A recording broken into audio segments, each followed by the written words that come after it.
policijska stanica u Trsteniku, kancelarija broj 5, dan 3.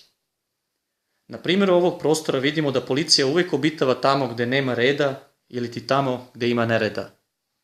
Ove godine navršava se 11 godina kako je sadašnji komandir policijske ispostave predao u nasleđe svoj radni prostor jednom od svojih pomoćnika i prešao u novu kancelariju samo 2 koraka dalje. Da li zbog odsustva samoinicijative, pedantnosti, nebrige o bezbednosti i zdravlju na radu i poverenoj imovini, ili je razlog tome sve više popularan egocentrizam onih koji vladaju i potreba za prostornom sve prisutnošću njihovog duha? Uglavnom, čitava jedna decenija je prošla u bezuspešnim molbama da komandir sa sobom ponese i celokupni sadržaj fioka. Priznajemo, deo krivice je i na nama. Uspavali smo se. Previše blago smo reagovali, suviše dugo smo čekali da krenemo u generalno sređivanje zatečenog stanja.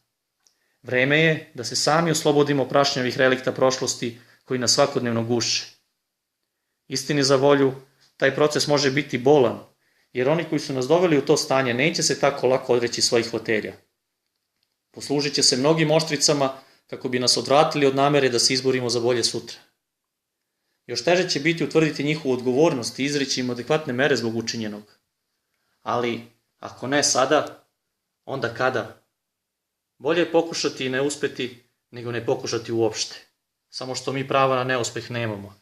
Ni zbog nas, ni zbog njih.